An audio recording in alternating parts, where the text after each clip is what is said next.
Que Dios les bendiga, que la gracia de nuestro Señor Jesucristo esté con cada uno de nosotros. Sean bienvenidos a la continuación de la lectura de la carta del apóstol Pablo a Timoteo. Primera de Timoteo, capítulo 4. Les invito a que me acompañen en palabras de oración. Amado Padre Celestial, bendito Señor, gracias Padre Eterno por la oportunidad que nos da, Señor, de leer, compartir su palabra y reflexionar, Señor. Padre, que sea su Espíritu Santo guiándonos, Señor, en el conocimiento de su palabra, y que su palabra, Señor, sea lámpara a nuestros pies y lumbrera a nuestro camino. En el nombre de Jesús. Amén. Primero Timoteo, capítulo 4. Versículo 1. Pero el Espíritu dice claramente que en los postreros tiempos algunos apostatarán de la fe, escuchando a espíritus engañadores y a doctrinas de demonios. Versículo 2. Por la hipocresía de mentirosos que, teniendo cauterizada la conciencia, prohibirán casarse y mandarán abstenerse de alimentos que Dios creó, para que con acción de gracias participen de ellos los creyentes y los que han conocido la verdad. Porque todo lo que Dios creó es bueno, y nada es de desecharse si se toma con acción de gracias, porque por la palabra de Dios y por la oración es santificado. Amén. En este primer pasaje, el apóstol Pablo hace una predicción de la apostasía. Y es una palabra interesante, la apostasía. ¿Qué es apostatar? La apostasía. La palabra griega usada acá se aplica para cuando se deja de creer, dejar la fe, un cambio de opinión. Un apóstata no es alguien que nunca ha creído. Un apóstata es alguien que creyó, pero dejó de creer o cambió la forma en la que cree. Un apóstata también puede ser alguien que cree, no deja de creer, pero cambia la doctrina por una que es errónea. Cambia la palabra de Dios por filosofías humanas. Eso también entra en la categoría de apostasía. Y el apóstol Pablo hace una predicción de esto. Y no es algo nuevo, por supuesto, que en aquellos tiempos, cuando fue escrita esta carta, ya se estaba presentando. Pero incluso en nuestra época, también, incluso en algunos países, se levantó un movimiento de la apostasía en muchos lugares. Y aplica a tanto para diferentes creencias. En algunas creencias incluso hay pena de muerte para aquellos que caen en la apostasía.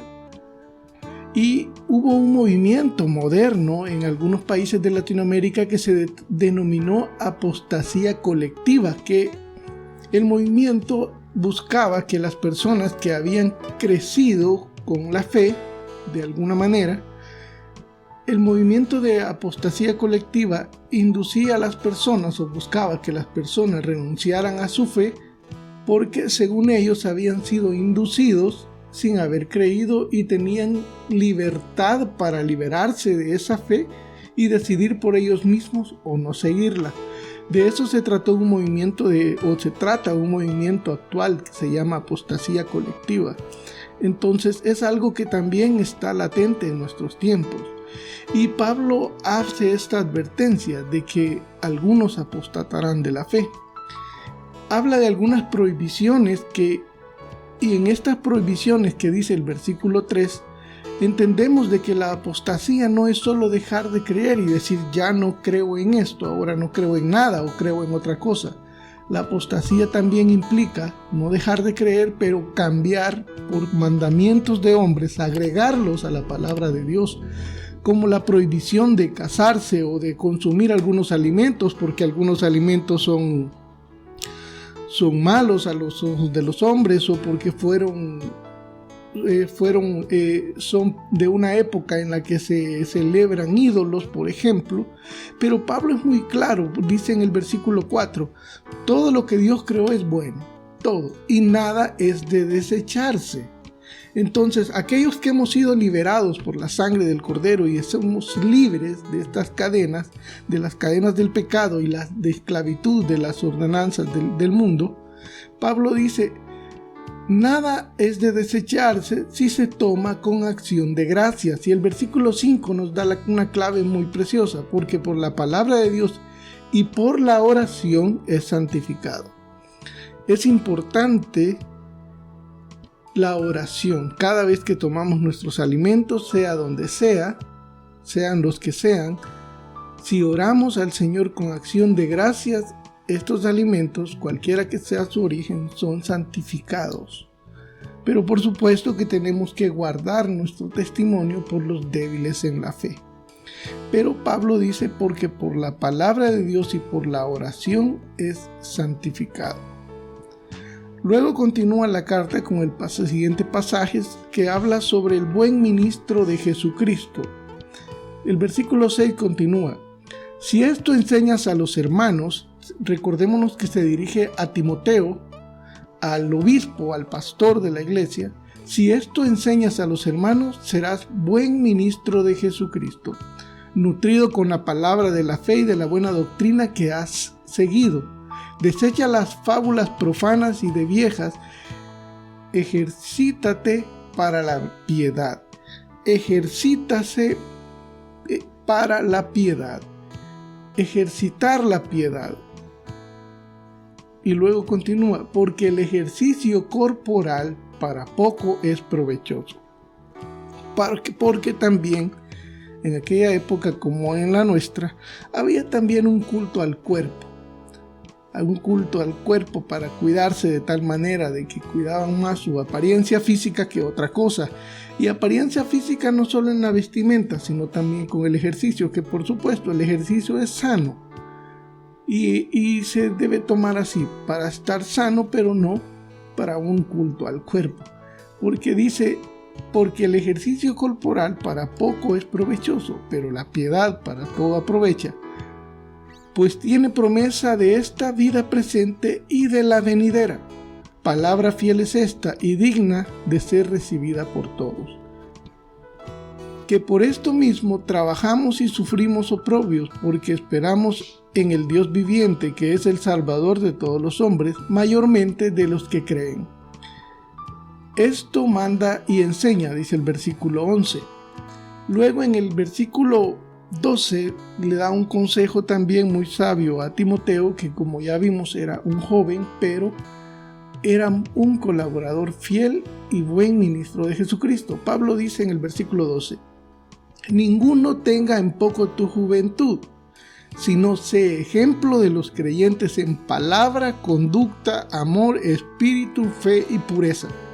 Vean qué interesante. Ninguno tenga en poco tu juventud, porque al ser joven en edad podría ser tomado en menos. Pero Pablo le dice de que ninguno tenga en poco tu juventud, pero hay una condición muy importante, una serie de condiciones. Si aquel Timoteo, aquel joven cristiano, no quiere que lo tengan en poco su juventud, tiene que ser ejemplo de los creyentes en palabra, conducta, amor, espíritu, fe y pureza, no solo del diente a labios, porque ese consejo aplica para todos, incluso algunos que puedan considerarse ya ancianos, no solo en edad, sino también en madurez espiritual. Si quieren ser tomados en serio, si queremos ser tomados en serio y que no nos tengan en poco, tenemos que ser ejemplo, no solo creer del diente al labio. Ser ejemplo a los creyentes en palabra, conducta, amor, espíritu, fe y pureza. Versículo 13. Entre tanto que voy, ocúpate en la lectura, la exhortación y la enseñanza. Tres cosas en las que Pablo le pide a Timoteo que se ocupe: la lectura, la exhortación y la enseñanza. Versículo 14. No descuides el don que hay en ti, que te fue dado mediante profecía con la imposición de las manos del presbiterio. Ocúpate en estas cosas, permanece en ellas, para que tu aprovechamiento sea manifiesto a todos. Versículo 16. Ten cuidado de ti mismo y de la doctrina. Persiste en ello, pues haciendo esto te salvarás a ti mismo y a los que te oyeren. Qué consejo más importante. Aquí vemos una palabra interesante, el presbiterio. En el versículo 14 dice, no descuides el don que hay en ti, que te fue dado mediante profecía con la imposición de manos del presbiterio. La palabra presbiterio es aplicada en diferentes creencias, digamos, o religiones. Para algunos el presbiterio es un grupo de sacerdotes que están bajo el dominio o bajo la cobertura, bajo el mando del obispo. Para otros el presbiterio es un lugar de reunión de los obispos o de los sacerdotes para consejo. En la Iglesia Cristiana Evangélica el presbiterio es el grupo de ancianos que se reúnen para consejo. Grupo de ancianos se considera a obispos, diáconos, que tienen una madurez espiritual y están al servicio del Señor y son ministros aprobados. Al consejo, a la reunión de estos hermanos se les llama presbiterio. Y en algunos toma la figura de presbítero aquella persona, una persona nombrada, para estar bajo la cobertura de Dios y al servicio de un grupo de obispos, de pastores o de líderes. Pero esta persona, el presbítero, está también sujeto al consejo de ancianos. Entonces, en pocas palabras, podemos considerar el presbiterio como el consejo de ancianos, lo que nos dice de que Timoteo, antes de ser enviado al frente de la iglesia, estuvo frente al presbiterio, el grupo de ancianos que oraron por él, le impusieron manos, hubo profecía, de un don en él hubo profecía. Ojo que dice, no descuides el don que hay en ti, que te fue dado mediante profecía. ¿Sí? Mediante profecía le fue dado ese don, con la imposición de manos del presbiterio. Entonces vemos que el grupo de ancianos se reunió y posiblemente Pablo estaba entre ese grupo. Bendijeron y oraron por Timoteo, pusieron sus manos sobre él, profetizaron un don en él para que él fuera con esa cobertura al estar al frente de la iglesia. Pablo dice en el versículo 15, ocúpate en estas cosas, permanece en ellas para que tu aprovechamiento sea manifiesto a todos. Y el último consejo que repetimos, ten cuidado de ti mismo. El ten cuidado de ti mismo, del versículo 16, yo lo siento muy amarrado de la mano del versículo 12. Ninguno tenga en poco tu juventud. Ten cuidado de ti mismo. Sé ejemplo de los creyentes en palabra, conducta, amor, espíritu, fe y pureza.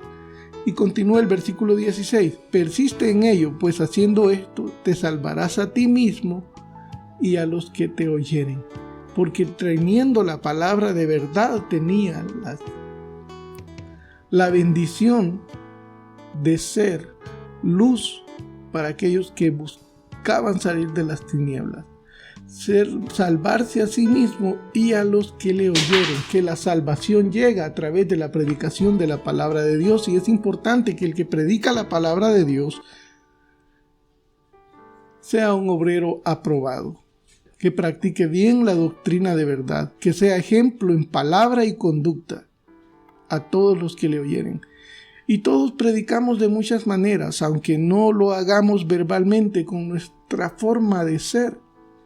El trato a los demás, el temor de Jehová cuando demostramos con nuestras palabras.